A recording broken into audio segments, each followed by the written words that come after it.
Let's make an artwork inspired by the artist James Rizzi. His artworks have a lot of different color and many are cityscapes, which is what we'll be drawing. Let's begin by drawing some buildings using the shape of a rectangle. I'm using a marker so you can see my lines more clearly. You'll use a pencil to draw with first and then eventually trace it with a marker. I'm going to vary the heights of my rectangle buildings so that I have a variety. So this one maybe I'll make a little bit taller. This one maybe I'll make shorter. You can also use a ruler if you want to, if you want your buildings to be just a certain way.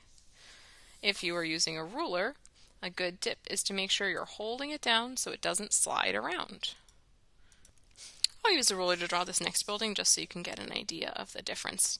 So I'm holding it down with a lot of pressure with my other hand, and then making my line where I want it to, holding it down with a lot of pressure, and then making my line. So it looks a bit different. Either way is just fine.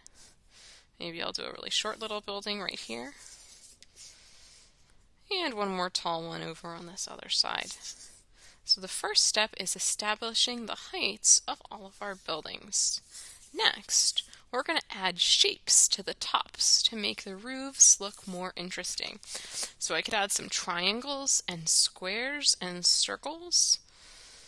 Let's see, maybe I'll make a dome, which is a half circle over here. And maybe this one I'll add some rectangles. This one could be a triangle roof.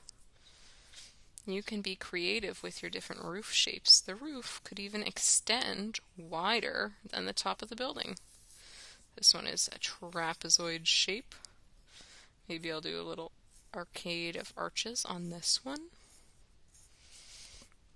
You can be as creative and full of ideas with this step as you can think of.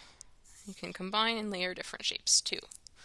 Next, we're going to add funny faces to our buildings because James Rizzi personifies his buildings with these characters and faces. So again, we use shapes and lines to do this.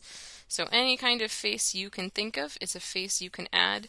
These faces are kind of like built into the windows and stuff in our picture.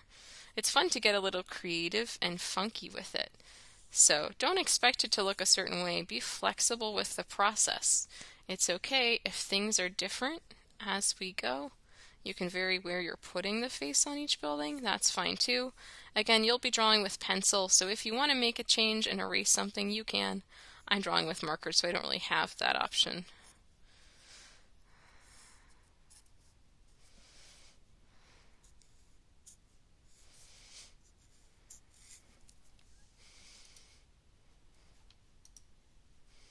Okay, I've got some faces on all of my buildings, and the last step is to add windows, doors, and details. So again, we can use shapes and lines. Think about things you can add to make your buildings look super interesting and fun.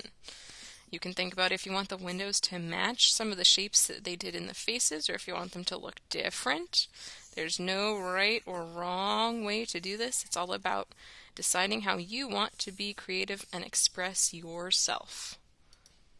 Alright, I'm going to finish drawing windows on this other building over here. Yours don't have to look like mine at all either. You can think of different shapes to use or different ways that you want your city to look. You can even think about if there's anything you wanted to add in the sky. I noticed that there's sometimes interesting things to look for in the skies in the artwork of artist James Rizzi. So I'm really excited to see all of your super creative ideas as we work on these fun artworks together. And have a great time drawing, first with pencil, and then we'll trace all the lines with marker afterwards.